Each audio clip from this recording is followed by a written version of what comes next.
kati ebyano ebirala ebyetega mwami taata ayagala kumanya tayagala kumanya kasasiro mwere anoonya buto bazzeemu kusa nze ndi mukulu nze bebi wa Lutaayo ate waliwo bebi omulala ndi nkyali muto nkyali bebi kakati afuna bebi kyasinga nze bebi obwa bebi okitegeera yantegeera n'ekirala mwagala ku mutima mullo mwagala mullo simweyagazayagaza era nabagambirawo ng'atandika relationship eno okusooka abantu bantawanyanga naye ne mbagamba kale mu ntawaani n'ekiseera kijja kutuuka nga temukyalina kye mwogera tuzzeemu ne tukulabako ekakuba obadde n'oludda okukyalako ku kitebe ky'endyuki era bannange mbadde musanyufu nnyo okukyalako wano ate ekirungi mbadde n'abantu abamu ku bantu benjagala ennyo so ekirungi era omukolo gwe abagutegese bambi omukolo gubadde mulungi gw'abakyala pulezidenti waffe Kyagulanyi abaddewo maama abaddewo mukyala we Babi Kyagulanyi kwegamba vibe ebadde nnene lwaki oga abantu boyagala ennyo kugambye abamu ku bantu benjagala ennyo mbagala of course kakati mako nalwaki zikwagala oba wankola kibannange gwomu ku mukyala gwe tumanyi mu bayimbi alina laavu ey'amaanyi era bwe twogera ku laavu tukompeyalinga gwe ne tukompeyalinga Bobi ne Babi laavu eno ey'amaanyi tukawakwa nabejuzi mu buuka n'omuntu naye kakati olaba laavu kisinziira mubera n'omuntu ekisooka mwetegeera ati kati nze ne mwami Lutaayo mutuufu ekyokugamba nti tweyagala tekikyali oba tugamba tekikyali news kubanga twabagamba ffe tujja kweyagala paka nga Mukama yatukoze eki yasazeewo naye nga tukyeyagala ate tukyeyagalira ddala kuba twasalawo tujja kweyagala awulira bambi nga kimuyisa bubi asooka atuleke tweyagale betumala otweyagala bw'alaba nga kimutawaanya asooka alindemu abantu abasinga bagamba bwe bakaddiwa laavu eggwawo bwetamu tetugeza nga beekooye omukikola tutya okulaba nga temwekoowa buli lunaku laavu ebanga mpya ekisooka mwami Lutaayo okusooka mukwano gwange ate nze nange ndi mukwano gwe besides okuba nti tuli ba lovers tuli husband and wife tulina enkolagana eyaffe nga ffe nga mukwano gwange okusooka namulaba namufuula mukwano gwange ate naye nafuula mukwano gwe titulina ekyo kyetuba nti mubutuufu omanye omukwano gwe oba omulina ku mutima owulira nga ne bwoba omaze ebbanga nga tomulaba kiwulira nga kikuyisa bubi naye ofunamuko kubbuba kuba kati olunaku lw'ejjo twabaddewo aliwo ekifaananyi ekyabadde ku intaneti ng'alina omuntu gwanaaza ebigere netugamba kati noza munda baano ebbuba nalikola okusooka nga nakola ebbuba nga nanyiiga n'oyomba simanyi kuyomba naye nga nakabanga bukaabi nga bwefuna ekinyiiza ate mwami Lutaayo kasita amanya nti nkaabye ng'amanya nti obuzibu buzze Namatovu wange ate kokuba anyiize kati ekyo bwe yakitegeera n'agenda ng'akola ebinsanyusa mu kifo ky'okukaaba nemba ng'asanyuka busanyufu eteeza kati gwe boy lukwata okaaba bukaabi of course bwe nalinga ebibbuba bwe lyalingawo ngali sabubi sagala kulimba sibabi of course ng'omukyala yenna ate nga ku muntu gw'ayagala kati bwe lyajjanga navangako of course ng'omuntu yenna naye ekirungi nti Mukama yakitereeza nekibeera nga kati tuli fine so ku kifaananyi kye mwalabye akantu ako kayitamu katonotono naye mutima mba mmanyi nti oyo teri amutegeera nga Namatovu ogamba ey'ombuyaga ejja n'egenda okitegeera teri asobola amutegeera okuggyako nzo naye buli kimu kye mugenda okukola musooka kuteeseganyako n'ekyo wabadde okimanyiiko ekyo mulindirire ekijja mulinde mugenda laba omuliro lwaki olowooza kuba mutegeera ennyo okutuuka ekisooka yantegeera yantegeera n'ekirala mwagala ku mutima mullo mwagala mullo simweyagazayagaza era nabagambirawo ng'atandika relationship eno okusooka abantu bantawanyanga naye ne mbagamba kale mu ntawaani n'ekiseera kijja kutuuka nga temukyalina kye mwogera Of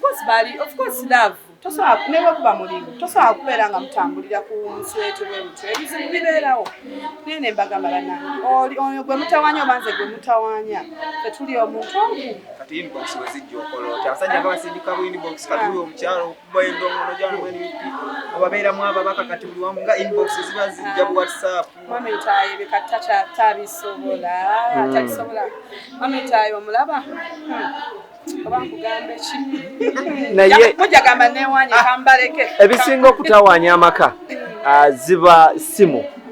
Gokebe ofuna ku budde n'okebera ku simu y'omwami Lutaayo. Ekituufu kiri nti nze sikebera simu ya mwami Lutaayo. Sigikebera kuba mmanyi waali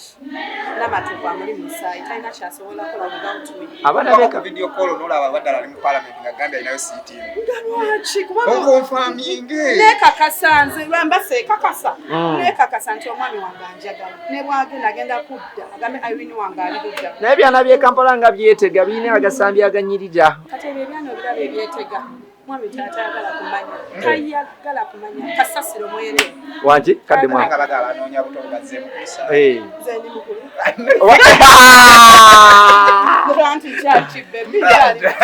soko tuleno okitemu kubanga abaana banoonya byana abaana nze muto nze bebi walita ate waliwo bebi omulala ndi nkyali muto nkyali bebi kakati afuna bebi kyasinga nze bebi obwa bebi twogere ku music nga tuvudde ku byala atulabye abayimbi abato bazze bangi ennaku zino naye tebalina mpisa they are very disciplined bateekawo embeere abamu bazze n'ekiguli kubanga kiboyinza okuwa abaana katogeza nga ba alien skin bazze mu indaso naye baliisa ekiguli kingi nga bw'omu ku bantu aludde mu ndomo kyandowooza ayinza okuba nti empisa mbi oba ki nga bw'omanyi omuntu nga alina erinnya of course ng'ajja emyaka olusikiratano bambi mubasonyiwe olw'ensonga nti baba alina kyakoze zikyendowooza nti tutunuulire amaze bbanga kino industry temujajinga bambi temujajinga nnyo olw'ensonga nti emyezi ebiri ejaba yakajja aba tannategeera mbeera naki ate n'emyaka gikyali tereera golowooza okujja n'ekiguli kino kisobola omukkiriza okuwangala mu industry nga mumanyi industry n'ebbanga lyo gibaddemu omanyi saagala nnyo okudisikasinga ku bantu balala just we are discussing discipline art singa ojja n'empisa nga si nnungi abantu ze bakubyemu ebituli kiyinza kukosa kitya nga kumuyimbi aba yakayingira industry nyabo audience eno etunuulira nnyo muyimbi yeeyisa atya ate n'ekirala waliwo audience emu nga erina character y'omuntu gyeyagala maybe ayinza okuba character ya audience eyinza ogyeyagalira naye kati tunuulira nga nze Irene nga ngenze nenkuba omuntu audience yange si kyeyagala teyagala Irene avuma abantu teyagala Irene alwana eyagala Irene bwatyo okuba ezze ng'enfollowinga nze bwekyo kati so zekyendowooza nti abayimbi bannange twandikakkanye omuziki kyekikulu ne tuleeta omuziki lwoleeta omuziki nga mulungi n'ebyo biraba byonna byonna bantu batconcentratinga ku muziki kyekyokka mami Irene ennaku zino buli mwana avaayo ayimba bubblegum music kati nga kyayiwenjayi sitya ddenja industry ebeeraga wagoba olaba naddala abaana nga bajja bayimba ennyimba bweziti generation eno saagala kulimba eno generation eyinza okuba byeyagala okitegeera nti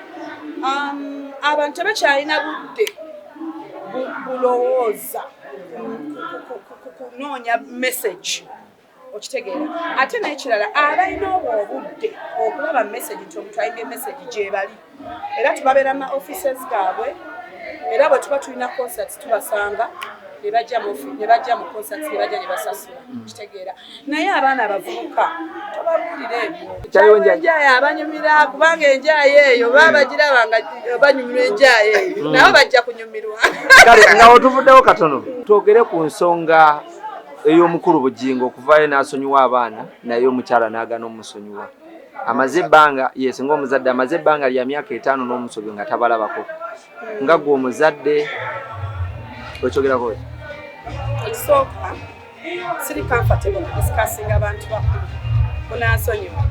siri comfortable kuyingira mu family z'abantu, family issues ezo musagala zingira mu kyekibuzo kibuuke. Abayimbi bazeemu ennyimba waziwulidde abayimbi bazeemu ennyimba z'akadongo kamu. King Sir ne Shiba bazeemu nalwewuuba Lili Pazo yazzeemu ntwalira Kameme. Gundi naye yazzeemu gaali ekozeeko Fresh Daddy n'addamu Born in Africa. Olaba kandunoonye kubanga bw'ogamba nti baluzzeemu olaba buli omuntu lwaddamu ekintu kitegeeza oli alina okinoonya, kitegeeza nti nammwe nga bannamawuggwe mulina okumunoonya.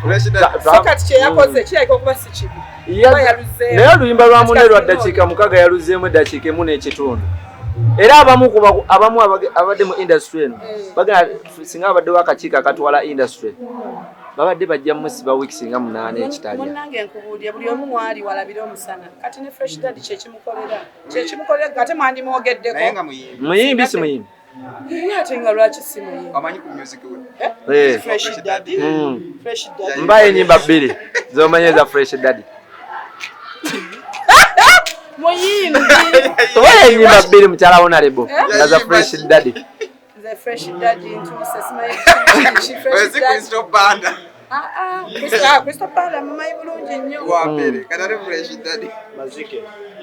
amaziki waliwo oluyimba lwe yayimba olw'amaziki balukujjukiza kitegeezo badde olwerabye nedda lubadde taite badde nvuddemu naye muyimbi olw'ensonga nti akukayimba ate kasobola okusurvivinga ne famire bambi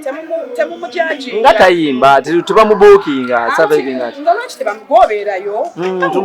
lunaku tumulaba eri oloza senga alibwatu senga asobola okulabirira omwana we nga tebamubuukinga yagambye yagala kola bato na Bruno K.